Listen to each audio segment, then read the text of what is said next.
You're listening to the Next Wave Radio Network. Hey there, listeners. It's Joel, and happy holidays to you all. Coming to you with good news, bad news. The good news is we have a new episode. This is our favorite things episode, where we talk about some of our favorite movies or TV shows or video games that came out in 2025 that we wanted to share with you, the listening audience. So that's the good news. We have a brand new episode after these months.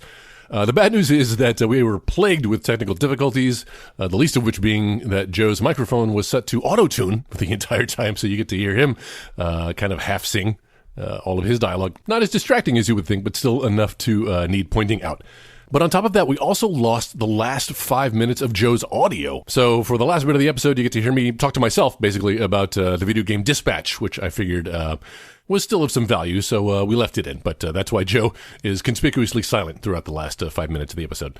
That said, we are happy to be back and share this new episode with you. And we've got a bunch of new content lined up in 2026. So stick around, subscribe, find us now on YouTube at our new YouTube channel. And we'll be serving up fresh content all throughout 2026, starting next month. All right, now without further ado, on to the show. Round 2, fight!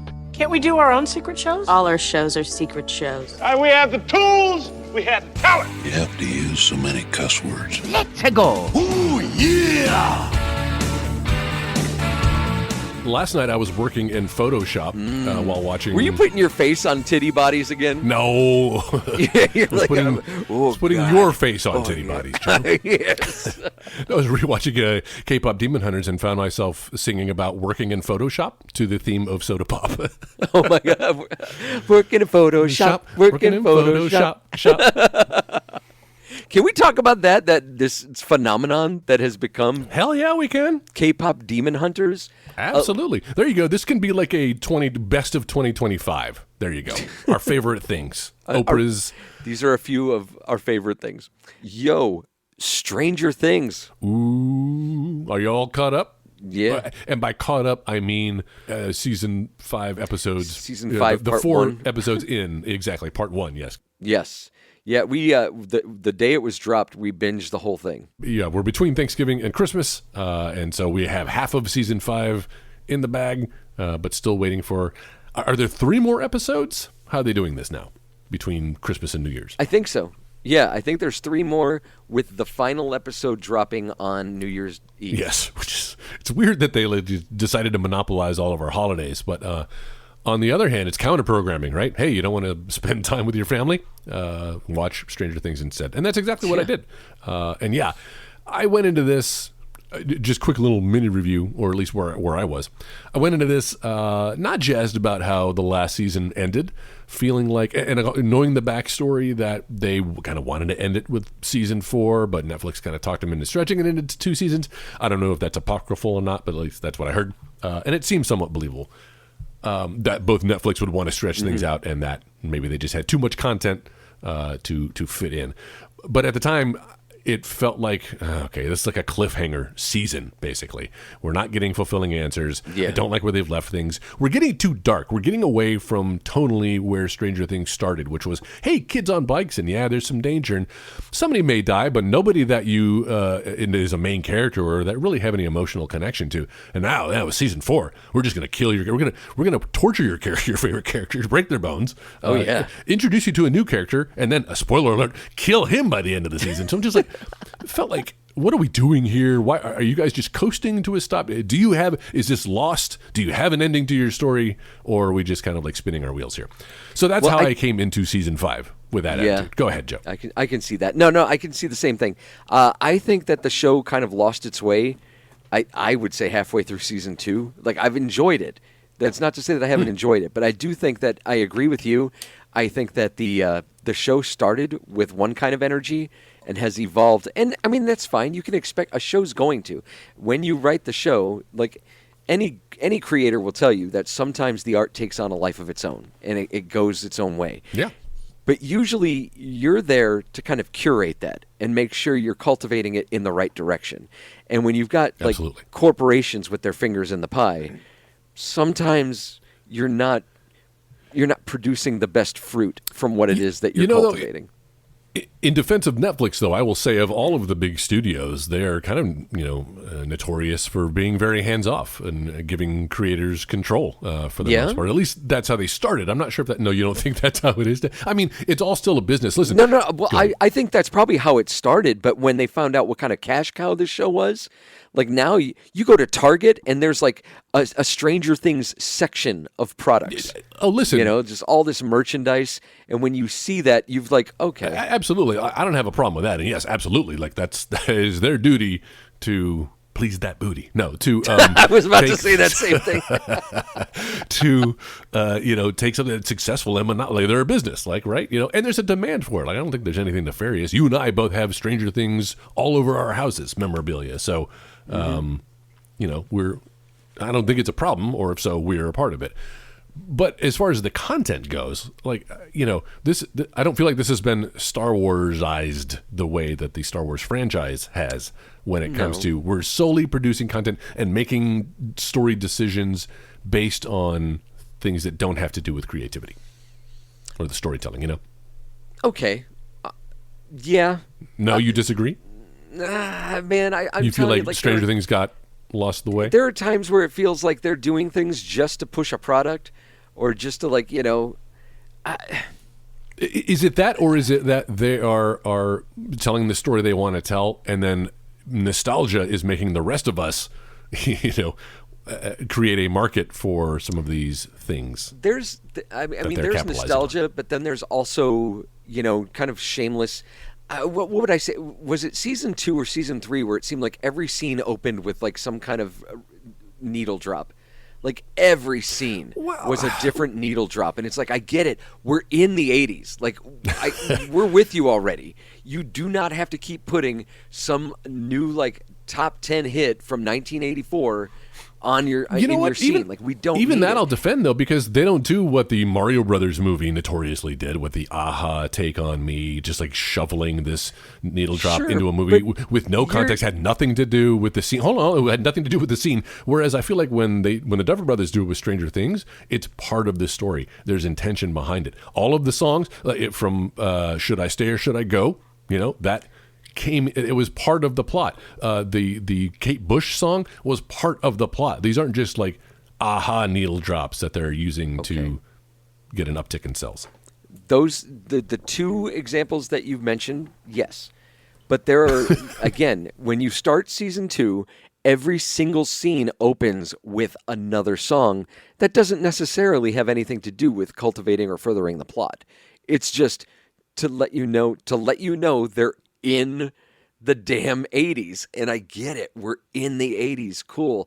Let's move on. They were using the Ghostbusters theme because they were dressing up as Ghostbusters for Halloween. Like, is that not... Can they not use that? I mean, they can. They can. That's not... We're getting really defensive about the Duffer Brothers here. You are getting so defensive of it. What I need to do is find the examples and send them over to you. Because it's not like... There were... For everything that they did use that did have something to do with the plot... There were at least twice as many that we're just playing this song to remind you we're in the 80s. I get it. I think for them, I give them a pass because I feel like they've earned it. I feel like they've used it enough. Like they've run up that hill. They have run up that hill. They're still running up that hill. And that song does come back in season 5. And talk about the commercialization. I keep getting inundated with these Discover Card Stranger Things tie-ins. Have you seen that? First of all, there's tie-ins everywhere. I think Clorox or Tide has tie-ins too. Be doing targeted, definitely targeted ads. Definitely on you. getting these targeted ads. But it's you can. Is it selling out? Yeah, in a way, we can have a whole conversation about what selling out is. But if you're capitalizing on something that is popular and gained popularity because of its quality, and that quality continues throughout 5 seasons, then I kind of give it a pass. You know what's funny to me is like I don't really care. Like if they try to merchandise and commercialize this, it doesn't bother me as much because of what it's based on, because of what.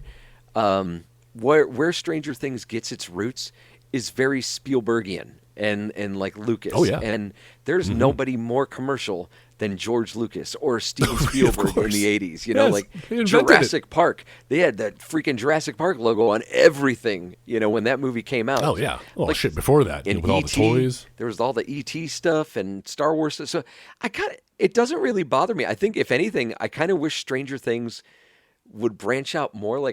There was a video game that I downloaded on the Switch, which wasn't bad, and I think it like covered the events of up through season 3. Oh, yeah. Yeah, that's exactly what it was. The little 8-bit. And it was, I love that one. It was fun. It was god awful, horribly difficult. It's not a good game. It's not a bad game, but the very end was just like the final boss was almost impossible. Oh, yeah. But it was. I almost bailed on it. It wasn't bad. I wish we'd see more of that, which I guess is. I was hoping they would have done one for season 4. Yeah. Even though that was also a shameless tie-in that maybe they could have spent. Man, talking about comparing it to the E.T. video game, that's kind of what that felt like. Yeah. Where it's like, this is a hard game to play, but I'm enjoying the world enough and the retelling of the story. Oh, for sure. And like getting to go into like, you know, the Wheeler house. Yeah. And, Radio you know, I Shack. would try to creep on Karen Wheeler at the pool. Yeah, it was a clever way of retelling, especially for a series like that that's steeped in 80s lore. How do you feel about the Karen Wheeler moment this season? Okay, so are we getting into spoilers then? Because Let's get into it. I mean, the show's been out for a while now. All right. Well, so spoiling the first 4 episodes, yeah. And I know I started off saying that, you know, I came into season 5 with all these trepidations from about the way seson 4 ended. You're hard to read because at first I thought like you were kind of out on this, and then you were like defending it like I was kicking your little brother. Because and I do defend it because, man, I got to tell you, every time I bet against the Duffer Brothers, I am proven wrong, and they just make it look so effortless. Yeah. Like, and we can get into, you know, some of the small details about the story doesn't make sense or whatever, or, you know, I don't like what they did with this character, or, you know, I don't agree with how they're progressing it, but you cannot deny the craftsmanship. Like the way that they tell a story, the way that it ebbs and flows, they really understand kind of pacing, and they've taken a lot of cues from those old Amblin movies that I think a lot of directors would be wise to, you know, try to mimic as far as like eliciting feelings of awe. And just look at the fan base, look at the fervor around this final season. Like we said, they're taking over all 3 holidays, and nobody is complaining about it. No. Not at all. I'll shut up for a second because I do want to hear your thoughts. Well, no, I asked you a question though. What you thought about Karen Wheeler, the Karen Wheeler moment? Yeah. So if we want to get into that, that was the part that I was fearing about season 5, and I'm sure there's more to come, because in the last season they've already shown that they're not afraid to, you know, kill off some of their darlings. But normally it had been regulated to these characters that they introduce. You know, hey, here's Sean Astin, whatever his name was, Bob Newby. We're going to make you love him, and then we're going to murder him for no reason in the final episode, except for the fact that, well, probably can't work him into the story for season 3, or he's too expensive, or he doesn't want to. But more realistically, we just needed somebody to sacrifice to show the stakes that are involved here, that this is real danger that they're up against. Well, and also, I mean, there was a very deliberate choice to take an 80s darling, to use your phrase. Oh, yeah. Mikey from the Goonies, like somebody that older audiences know. Attached to. We are attached to him in a certain way. We're reintroduced to him. Younger audiences get to know him as this really sweet guy. And he sacrifices himself for the kids, which I thought was really, really cool. You know, this 80s icon who's like kind of passing the torch in a way to these new kids. And there's going to be an emotional, whether we want to or not, we're going to take what we know of Sean Astin from back in the day, you know, whether it's the Goonies or Lord of the Rings, however you feel about him, you know, you're going to bring that with you into the cave, so to speak, like Luke Skywalker. And it's going to form your feelings and your opinions on what happens to him. And I thought that was kind of a stroke of genius. You know, not that we're here to review season 3, but it was, or was it season 2? Season 2. But yeah, like I thought it was a really good step for them. And you know, well, they have, like you said, they've taken the steps. I'm going to give you credit, but then I'm also going to criticize. You know, they have followed the Amblin blueprint, and it's been great. but there is something about these later seasons that are it's starting to like I loved how originally it was like all the adults were like, whatever. I like that they had Hopper, and it's like they finally kind of get him. Sure. They convince him to like, hey, this is what's going on. He's like, oh shit. But now it seems like everybody is in on what's going on the Upside Down. Like it's just kind of well known now. Yeah, but and then also like the entire town is being affected by this, but we're not supposed. We're supposed to pretend that this wouldn't have national and or global implications. Like, yes, they're just suppressing it as some sort of accident that happened. But so was Chernobyl, but everybody still knew about it and it made national news. So that's where it's starting to get a little. All right, sure, they're having to use this radio station to broadcast their secret stuff because they're the rebels on the inside. So I get it. The Duffer Brothers, that's the story they wanted to tell. That's where they wanted to go. Is it as believable as I want it to be? No, not really. But I don't know how you come back from that ending of season 4 without just addressing it head on. Where fault lines are opening all over the city. Exactly. Yes, exactly. Real quick, going back to Sean Astin, I bring him up because, they introduced him and then they killed him off. And then they did the same thing with Eddie in the last season, right? Hey, here are these characters. We're going to introduce them and make you love them. But don't get too attached because they're probably not going to make it to the end of the season. And I was afraid that they're just going to start offing them left and right without giving them kind of like any reason. It's okay if the story is leading that direction, but to do it for shock value, I think would be giving in to their worst instincts. And I hope that they're able to refrain from just like murdering everybody. Right. Who knows? Anyway. Thoughts. So that is my answer to your question about Karen Wheeler. I do not like that they are using that as a cheap way to heighten the stakes. Yeah, no, I feel you. I'm kind of two minds. I love that she gets that moment where she's like, "Stay the hell away from my daughter." Yeah, the aliens so moment. We finally right? see Karen Wheeler. Yeah, we finally get to, but we also get to see her like a strong moment from Karen Wheeler. Yeah, who's kind of been shit on, like from a. Not by other characters, but by like almost by the writers. Like Karen Wheeler has kind of been shit on for 3 seasons, and now we're finally getting to a point where like she, when the rubber hits the road, she stands up and she defends her kids, and she's like fearless. Yeah. I love that. I love seeing that because, and maybe that's because of it's me projecting too much of like my relationship with my mother and how I feel like mothers should be protective. And there has been a shortage of these parents. And I get it. You present these parents like they're clueless as to what's going on.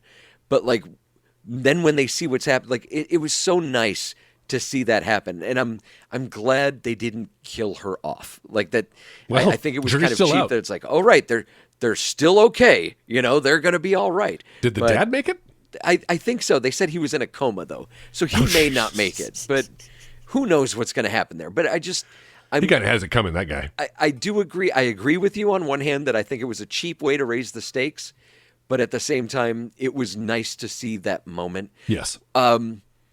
What I'm starting to feel, I don't know if you're familiar with the show Chuck.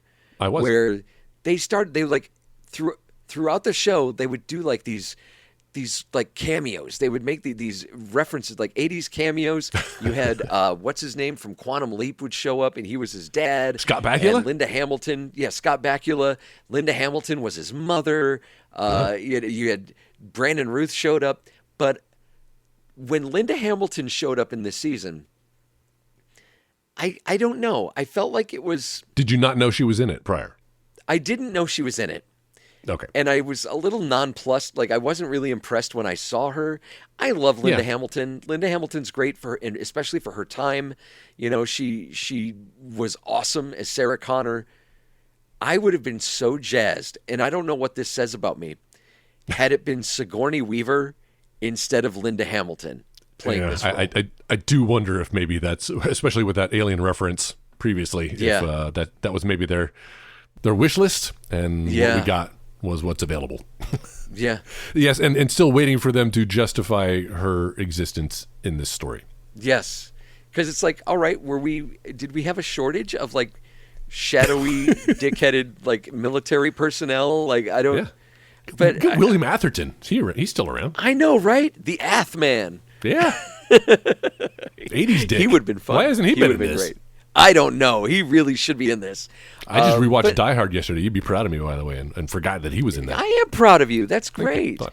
Man, poor Bruce Willis. Have you been keeping up with what's going on with him? Listen to our pilot episode where we talk about Bruce Willis. Yeah. No, not lately. Not since we recorded that episode at the beginning of this year. Yeah, it's just Okay. it's so Let's sad. move on. I'm not going to get it, but it's just so sad. I know. Like, this guy, one of my Your heroes. Yeah. and it's like to see a slow decline. I don't know what I prefer. Like, I know, to see a right? slow decline of what's going on with him health wise, or does he go batshit crazy like Mel Gibson? Because I loved Mel Gibson in the 80s, and now I'm like seeing him now, and I'm like, dude, you need to go away. Like you As far as watching your heroes fall goes. watching your heroes fall. Yeah. Yeah, definitely the Bruce Willis route is the way that I would prefer, I think. Goodness. Not the Bill Cosby route. So have you seen the Guillermo del Toro Frankenstein? Well, are we moving off of Stranger Things? Because yes, we can talk about that. I think so. Well, just because I feel like there's a lot of stuff we can save and like touch on when they finally finish it. All right. Have a And follow-up I don't want episode this to where be we because I review. feel like if we start, we'll be talking about Stranger Things a lot then, every episode. We already have. if we do that. That's true. No, that's fine. Just to kind of wrap that up, then I like where they're going. I definitely love where they left it, even though. Yes. Where Will goes Super Saiyan. Again, talking about characters that have been shit on for multiple seasons. That's like, finally, here we go. And they're definitely. I watched their. Is it Masterclass? Yeah, that's what it's called. You know that service, Masterclass, you can subscribe to, and they've got people giving lectures about whatever topic. I watched the Duffer Brothers Masterclass, all 4 or 5 hours or whatever it was. Somebody gave me a subscription to that a few years ago, and I was interested in it. And I loved hearing kind of like their thought process and how they come up with the story, and it was really interesting, fascinating. Having watched that, it puts a new perspective on these seasons, and you can really kind of start to. I mean, you, Joe, are great at like picking up when a story is kind of telegraphing something, and that's something all of our years on the editing bay that I picked up from you. I'm like, oh, okay, all these things I was missing all these years in this movie, and Joe's pointing out, oh yeah, he saw it coming a mile away, and so I've learned from you as your Padawan. I think that's bullshit. I think you are just as you're just as perceptive, but I appreciate you fluffing me up a bit. Well, it's thank you, appreciate that. And so definitely between that and watching this masterclass, you can kind of tell how they're setting up. Like, you see the patterns in the way they tell stories. They're a little better at hiding some of the things and sometimes being subtle, or the payoff is so good that you don't care that they were telegraphing something. But I'm noticing that in this season. But then in episode 4, they kind of subverted an expectation, or at least one that I had, and it made me think, oh, are they kind of like doing some reverse psychology now in this final season and leading us down one way, and because they've trained us to think this way, but they're going to kind of zig and zag? We'll see. Anyway. Well, now I'm going to need you to be more specific. The reintroduction of 8 coming back from season 2. Didn't see that coming because I felt like everyone was embarrassed by that and they just wanted to abandon it and not remind everybody. But now I kind of feel like, oh, they may have had a bigger story in play from the beginning. It didn't play out the way they think, because I do still think the idea was to maybe have that be a spin-off series or something of its own. Show. But that doesn't mean that they couldn't have intended for them to then converge at the end of Stranger Things as kind of a final handoff, maybe. Anyway, so... Yeah. I wasn't expecting to see her again, but what I was expecting was for Hopper to die.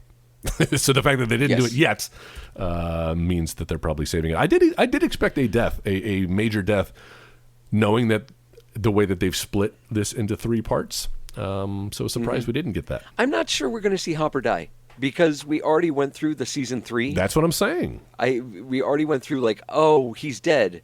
Oh no, he's not. Like, that just seems. It seems cheap for them to go back to the well. And why are they bringing his daughter back? Oh, I don't know. But why are they bringing his daughter back into the story? Did you notice that? They're dropping... I think to refresh people's memories about like where he's at emotionally. That's one way to look at it. Another way to look at it is they're reminding you because it's going to pay off in this emotional stakes. Oh boy. No, I think there's going to be a bigger story arc at play involving his daughter somehow. That this is all in his mind, and he's like actually on his deathbed in a hospital. It's the dream of the daughter. It's the Saint Elsewhere. It's the Saint Elsewhere of the... Oh my God! Stranger Elsewhere. moving on to Let's move on. Thank you for another indulging me there. Netflix property. Oh, yeah. Guillermo del Toro's Frankenstein. Mm-hmm. Have you watched that? I did not watch it. Shit. I've been waffling because I wanted to, and then I didn't want to, and then I wanted to, and then I didn't want to again. So that's kind of where I've left it. But I am always willing to have somebody attempt to talk me into it again. You should. I would recommend this. I don't know if you remember back in the 90s when Francis Ford Coppola did Bram Stoker's Dracula. And then Kenneth Branagh followed it up with Mary Shelley's Frankenstein. Like there was this whole thing where we're going to revisit these monsters in a modern way, a 90s modern way. And Mary Shelley's Frankenstein always kind of rubbed me the wrong way. It wasn't like... Was it De Niro, right, playing him? It was De Niro and Kenneth Branagh. And I think... Oh, God, she's in all of the... I'll look it up. All of the Johnny Depp movies. Helena Bonham Carter was in it, yes. Too. And it always kind of romanticized the Victor Frankenstein thing. And I feel like this movie's outstanding from beginning to end, soup to nuts, as you would say. It's so well done. The performances, Oscar Isaac as Victor Frankenstein is just stellar. Jacob Elordi, who was in where he's in that Zendaya show, Euphoria. Oh, yeah. And he was on SNL once, and I was like, okay, this guy's got no personality. There's nothing to him. They just got him on here because he's tall and he's handsome. Perfect for Frankenstein. He's fucking great. I have never eaten my own words so hard as I have with this movie. Oh. So I would recommend you watch it. And the cool thing is this movie is split up into 3 parts. There's the prologue. Oh, thank God. Okay. There's Victor's story, and then there's the creature's story. Watch it in 3 parts, like it's a TV show. Okay. I watched the whole thing at once, but it also works if you just watch the prologue and then go away, go do something, or if you feel like keeping on watching it, go ahead. But you can watch it in 3 different chunks, and you're still going to get the same effect. Beautiful. It's so good. That's a little more palatable for me. Yeah. You actually feel like the weight of the performances and of these characters and what they're going through that every other version of this story has glossed over. Oh, wow. Yeah, you are not the first person whose opinion I respect about movies who has recommended this and said it was great. I just keep coming down to 2 things. It was the runtime and then my own kind of instinct, which is I don't know that I've been wowed by a Guillermo del Toro movie. Guillermo del Toro? Yeah, I always end up walking out of his movies being like, well, that's pretty cool. It's kind of something I haven't seen before, but a little weird for my taste. Really? Yeah, Shape of Water. Wow. And Pan's Labyrinth. We're all very Pan's Labyrinth? Hellboy? Oddly dark. Yeah, Hellboy I wasn't a huge fan of. Compared to other superhero comic book movies of the time, I get it. Yeah. That's the thing with him. I get it. I just don't know that he's for me. And that's what I keep coming back to. This Frankenstein looks like more of that, and I don't know that that's for me, which is weird because it feels like I'd be into that, right? It's so those movies. The thing about those other movies, like Hellboy, if you're not into that kind of superhero stuff, that's probably more the property than it is him. I think that his visual style lends itself to what Hellboy already is, so you probably weren't going to like it anyway. Pan's Labyrinth, I think Pan's Labyrinth is just fucking phenomenal. The ending is a super downer, but the movie itself is really fucking good.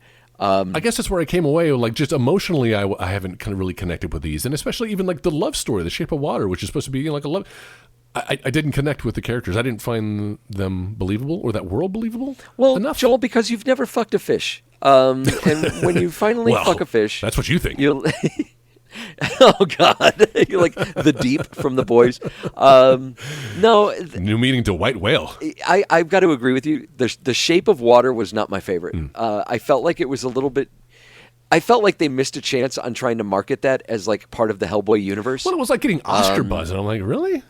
I Yeah. think that seemed misguided. It was a Didn't slow it win? year. It was more of a Yeah, more of a maybe. reflection of like what was going on that year than the movie itself. Hey, speaking of weird movies that ended up winning, just real quick aside, speaking of weird movies that ended up winning Oscars, what the fuck was up with Everything Everywhere All at Once? What happened that year? What did everybody... There was a meeting that happened where everybody decided that movie was... Not that movie isn't a great movie. It's just so weird that won the Oscar. That is not what Oscar awards generally. Well, I mean, it is the English Patient. Yeah, it was okay, just like but why though? I don't get it. I think votes got split too much. Against the other nominees. Yes. And then Everything Everywhere All at Once People just had a like lot the of things story? going for it. It had the foreign contingent. Yeah, And we have ever since that makes more sense. Parasite. Ever since Parasite.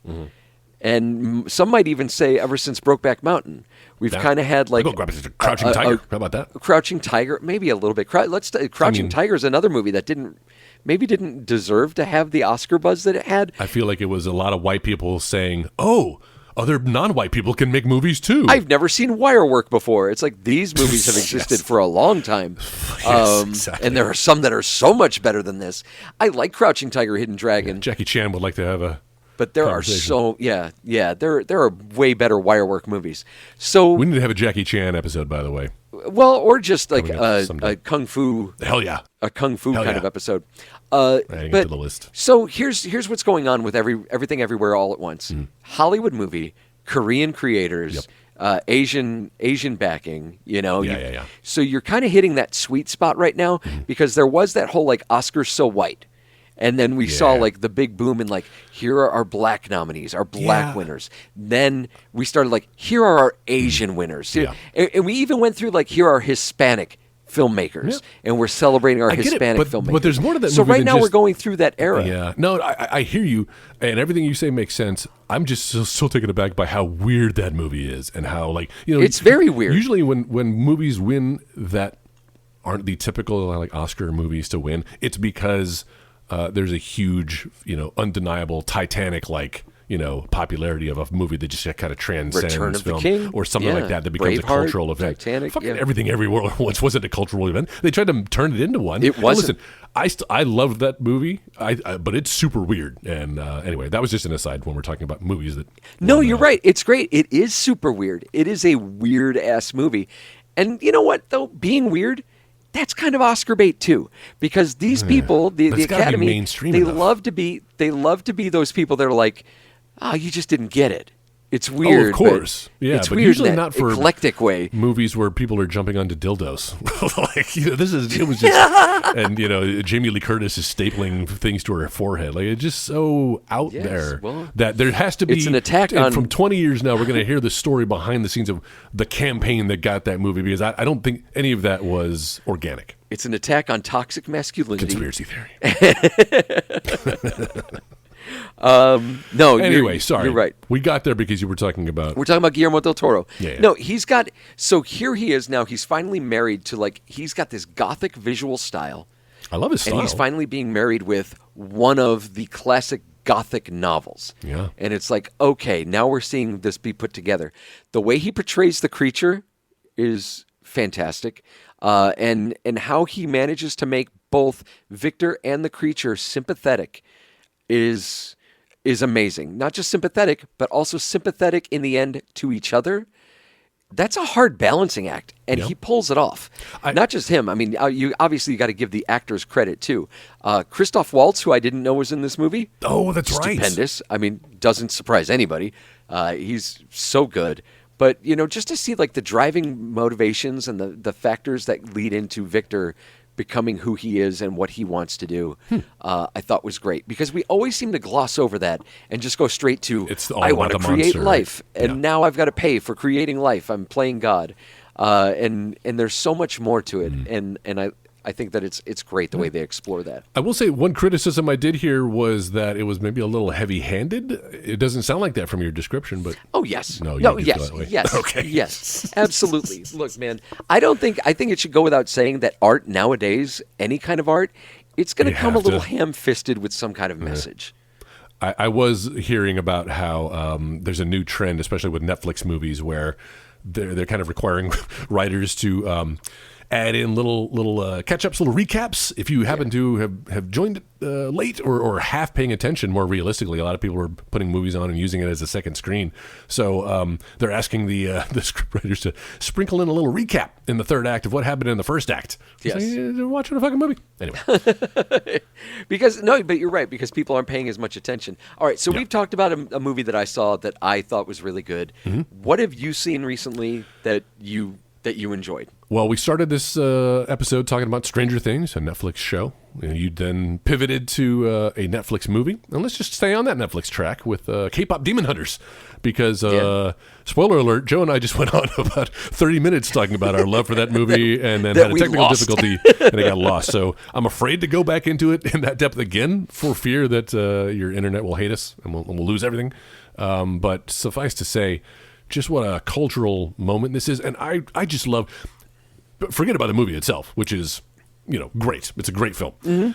But I love the story behind it. I think that's also why it has legs. Not only is it highly rewatchable for kids, not only does it have a highly hummable soundtrack full of pop songs that each keep getting better and better the more the movie goes along, but it's something new. It's something fresh.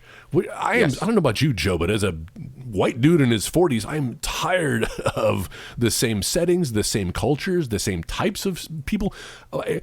One of the things about film, the renaissances the film had, I would say in the 70s and then maybe even again in the 90s, late 90s, is that things started to feel fresh. We were branching out in the ways that we were telling stories, in the types of stories we were telling, types of characters. Yeah. But it was still very much about North or South American stories, and we weren't getting a lot of, or anytime if something was Asian influence or Asian inspired, the story was about the fact that there's an Asian guy in this, or it had to be about that without being able to kind of explore the culture or just how different people live, what different people's existences can be like.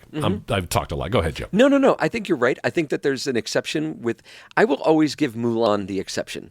Which is weird. Like I thought Mulan. Well, Disney was doing it first. Yeah. Disney was doing it with Mulan, and Disney was doing it right for so long until they started doing it wrong. But I adore. Pocahontas Mulan. did come out before Mulan, so my God, they've gone back and that's forth. That's a dark time. But no, I love Mulan. I think Mulan is an exceptional film. Yeah. I think that its only drawback is the fact that it still plays off of a budding romance between Mulan and the captain of the guard or whatever. And then there were still the tropes that they had to have. They still had to have the talking animals, But for the most part, it's about this strong woman who wants to fight for her family. And I think that it's beautiful. It plays itself out well. It's got great music. And then I think we go to we kind of fast forward to more modern times where Disney has now become this machine that's trying to churn out live action versions of their properties. Yeah. And I usually have the same reaction you do. I liked Beauty and the Beast. I know you didn't like it very much. I thought their Aladdin was okay. I thought the Aladdin one was okay. Yeah. But the one I like the most is their Mulan. Oh. They didn't try to remake Mulan. It's its own movie that still stays true to the source material. And and this time they took out the whole romantic aspect. Oh, good. And it's about a strong woman and her culture. And I was like, this is great. I love this. So there's still a talking dragon and a cricket, though? No talking dragon, no cricket. What? There's none of that in the live action one. There are allusions to them. So they're represented a little bit, but they're not characters that are following Mulan around. Yeah. That's probably why it's one of the more successful live action adaptations from your right. Review. So there are these little footsteps that we see in media culture that have led up to K-pop Demon Hunters. As I mentioned on our lost footage from earlier today, we had Gem and the Holograms, a show that I always made fun of as a kid because it was about girls. And that's part of that, being raised in this toxic masculinity, of course. Kind of background. And then Buffy the Vampire Slayer, K-pop Demon Hunters owes a little bit to that. And you had mentioned Powerpuff Girls. Yeah. And I was like, it's kind of like these things came together. And because of that, those things walked so K-pop Demon Hunters could run. And you're right. K-pop Demon Hunters is so good. It's this fresh story. There's this whole budding romance thing. But the way it plays out is amazing. You know, Yeah, you want to talk about diverting expectations. Exactly. They resisted the urge to go down the obvious path. And I'm so glad they did because it was so much more satisfying. And you're right. The music is great. Oh, this movie's got something to say. You compare K-pop Demon Hunters to something like what the big boys over at Disney have churned out with like Moana or 2. Pixar even. Which is garbage. Yeah. Moana 2 is hot garbage. It's a useless story. It's needless. Like it didn't have to be told. From what I understand, Moana 2 was actually supposed to be like a TV series that they ended up smushing the story together to make a second movie out of instead of making a TV show out of it. And then fresh on the heels of Moana 2, we get this trailer for the live action Moana. Yeah. And it's like shot for shot what we've already seen. And we had talked about this offline in our text thread where I was like, photorealistic chicken. this just doesn't seem like, where is the value in this? Yeah. Who's Like, being served? You're not giving us anything different than what we already saw in the CG Moana. You're just giving it to me now in live action. Are you like, is this a rights thing? Are you doing this to preserve rights? Are you like, who is your audience for this right now? I think I get taking the older stories and updating them, but this movie's not that old. It's 10 years old at the most. Yeah, it does seem odd. I think it's more of a numbers game. They're just going down a list of what are the highest grossing animated movies, and this just happened to be next in line. Like it doesn't make, I don't think there's any more thought process behind it than that, unfortunately.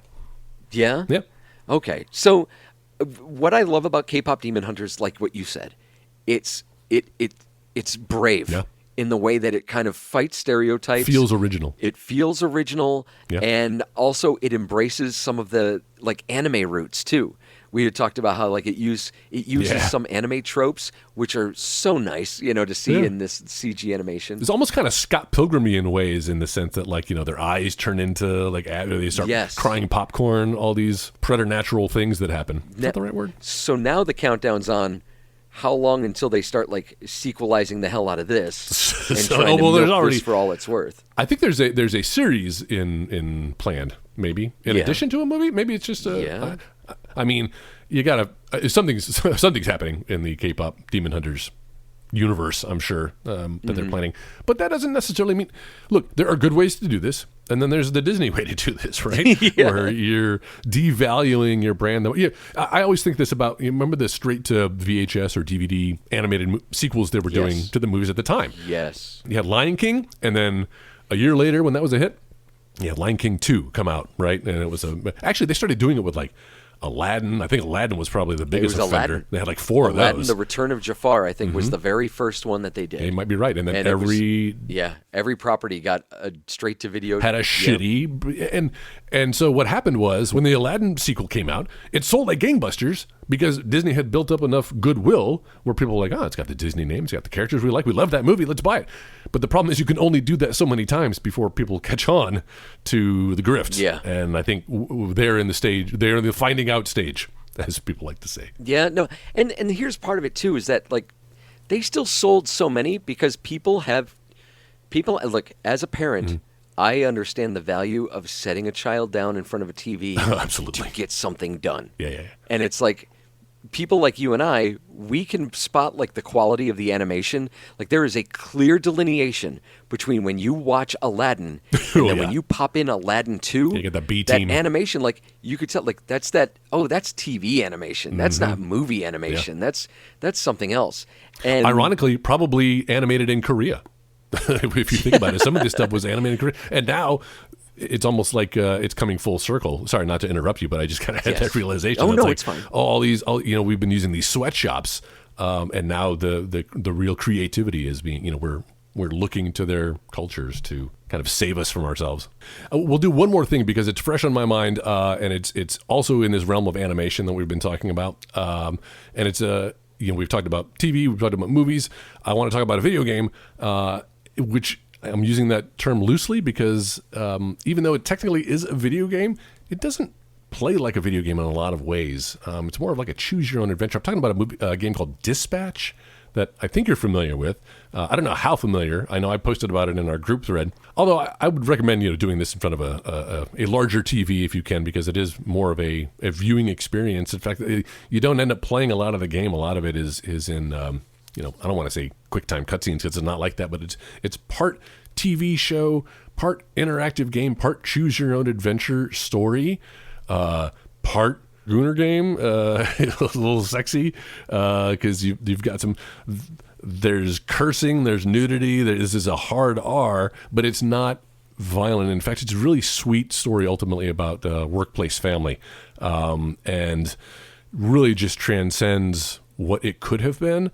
A lot of talented people behind it. A Critical Role, the D&D channel produced this game, and this is from the makers of the guys who did the Telltale games. Or my understanding is a lot of the developers from there have now formed their own company called Ad Hoc, and this is their first game, and it's in that style, but the writing is just super sharp and funny, and the characters, man, this will and there, if you play long enough, there's something that happens in one of the episodes where it goes from very good to great, it just in the way that it tells its story, and it's simultaneously one of the best TV shows and one of the best video games I've played this year.